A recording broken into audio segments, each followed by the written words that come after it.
Olá, pessoal. Então, nós tivemos um probleminha com a gravação do quinto eixo do módulo Vinícius de Moraes. Então, vou regravar aqui as aulas para não haver nenhuma perda para vocês. O quinto eixo, se chama Alguns Outros Vinícius. Vinícius era muitos, era múltiplo, era imenso, enfim. E existem vários Vinícius que não entraram nos outros eixos, né? O primeiro poema desse eixo é A Rosa de Hiroshima, que alguns de vocês devem conhecer como música pelos Secos e Molhados, dos Secos e Molhados, e na voz do Ney Matogrosso. É um poema, enfim, vamos. No módulo Cecília Meirelles, a gente mudou um pouquinho o nosso modo de trabalhar. Então, eu vou dar um momento aqui para vocês lerem o poema e a gente já comenta junto, a gente já conversa sobre ele. O poema está aqui na descrição e no material enviado. Vou aguardar. Pronto, deram a pausa, leram e leram, releram. Muitas vezes o poema muda a cada leitura. Na verdade, quase sempre um bom poema muda cada vez que a gente relê. É um poema muito forte, muito intenso. É um Vinícius profundamente político. Inclusive, esse poema ele foi escrito em 1946, logo depois da Segunda Guerra, mas ele veio a ser publicado só em 54. Já já eu explico isso. Mas enfim, A Rosa de Hiroshima. Hiroshima já faz uma referência aí, quer dizer, uma referência não, é o nome de uma das duas cidades bombardeadas pelos Estados Unidos no Japão na Segunda Guerra com a bomba atômica, né? Milhares de mortes, centenas de milhares de mortes, vidas alteradas para sempre. E o Vinícius escreveu diretamente sobre isso, né? A Rosa de Hiroshima. E é um poema que nos convida a uma reflexão. Ele já começa dizendo o que ele quer, que a gente reflita sobre aquilo. Pensem nas crianças, mudas telepáticas, as crianças que morreram, as crianças que não, não vão mais crescer, se desenvolver, dizer as coisas, aprender palavras. E pensem nas meninas cegas inexatas, né? Aí me vem essa coisa dos que não morreram, mas que foram mutilados, ou as crianças que nasceram depois sob efeito da radioatividade. Então, crianças com deformações, crianças, muitos que morreram, evidentemente, e que nasceram com deformações, com problemas congênitos, devido à radioatividade da bomba. As meninas inexatas e cegas. Pensem nas mulheres, rotas alteradas, vidas que iam ser e não foram, e foram cortadas, ceifadas, o caminho foi cortado ali no meio, né? Pensem nas feridas como rosas cálidas, rosas que esquentam, rosas que produzem calor.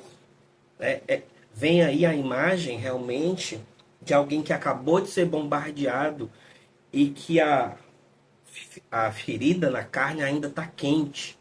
A bomba, muitas vezes, a depender, claro, do, da labareda que vem depois, ela já cauteriza a própria ferida que ela causou, né? Porque é muito quente. São temperaturas, em algumas instâncias, similares a, a de uma estrela, né? A superfície de uma estrela, a superfície do Sol. E ele, o tempo todo, o poeta nos convidando a refletir, dizendo: lembrem, lembrem, pensem nisso, pensem nas crianças, nas meninas, nas mulheres. E aí ele ainda complementa, mas ó, não se esqueçam da rosa, da rosa, da rosa de Hiroshima. É, em geral, a bomba atômica é comparada com cogumelo, né? Existe essa expressão, o cogumelo da bomba, porque ela explode. Vocês devem ter visto já muitas vezes essa imagem, livro de história, jornal, do momento imediatamente posterior à bomba atômica, né? Aquele cogumelo. E o Vinícius viu aí uma rosa, a rosa da rosa da rosa de Hiroshima.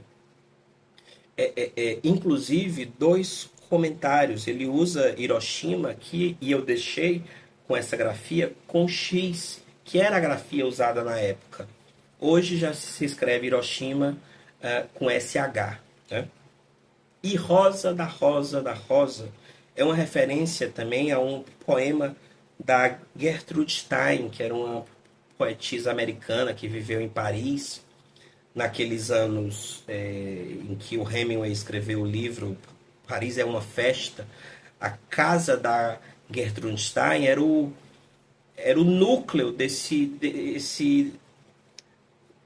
grupo que tinha o Hemingway, tinha o Dali, tinha o Picasso. Eles viviam ali naqueles anos 20 em Paris, onde era tudo muito vivo. Logo, exatamente os anos imediatamente anteriores aos anos 30, que foram os que viram a ascensão do fascismo e da guerra. Né? E ela tem um poema que diz: uma rosa é uma rosa, é uma rosa, é uma rosa. Existem muitas interpretações aí, e ele aqui bota uma referência direta. Não se esqueçam, mas ó, não se esqueçam da rosa, da rosa, da rosa de Hiroshima.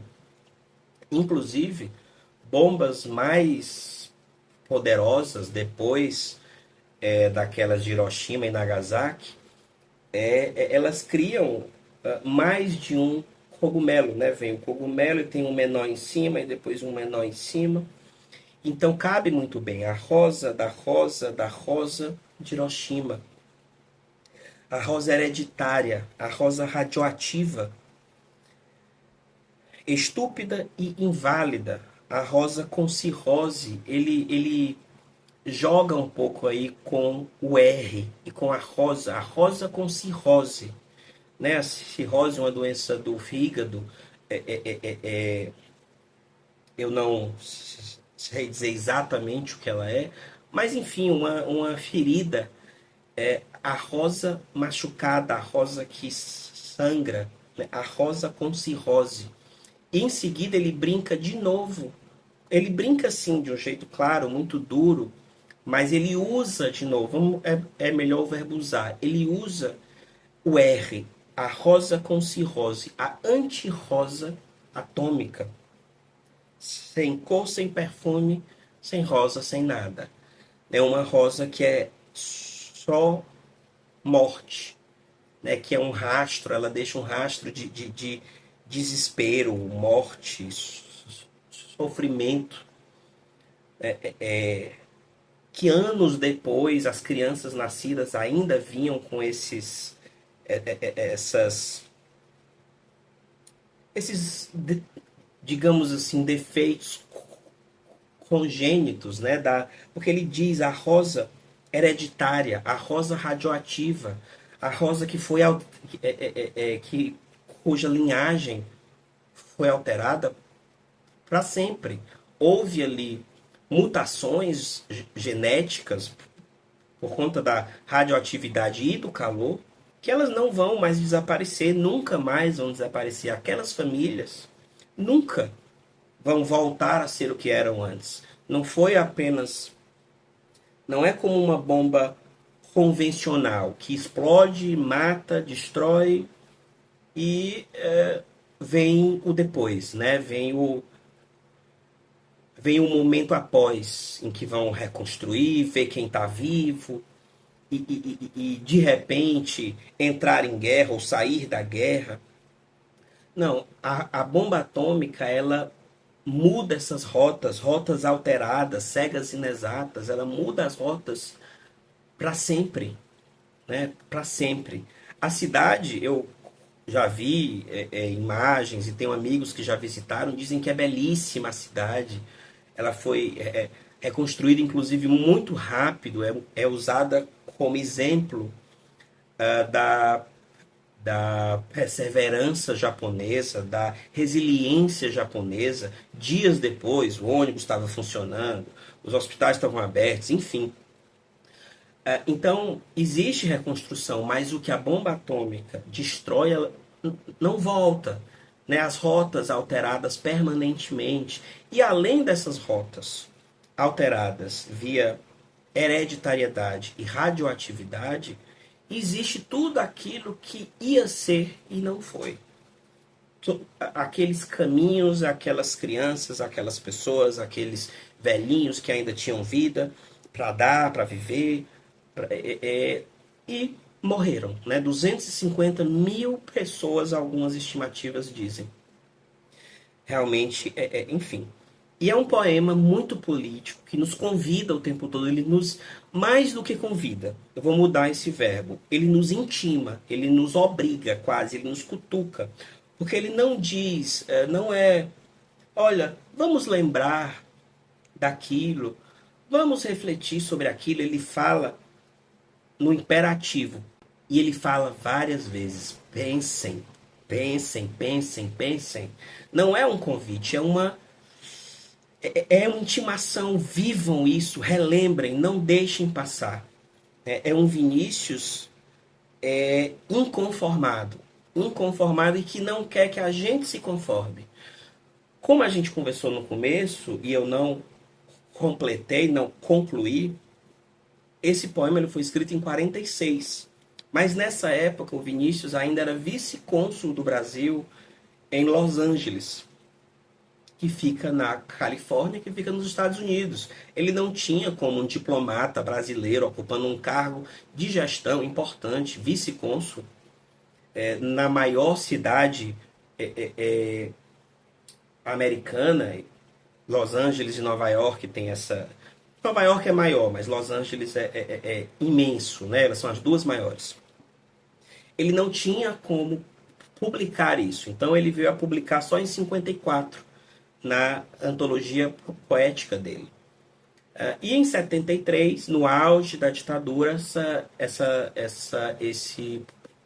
esse poema foi musicado pelo Gerson Conrad, dos Secos e Molhados, e se transformou numa das maiores músicas brasileiras.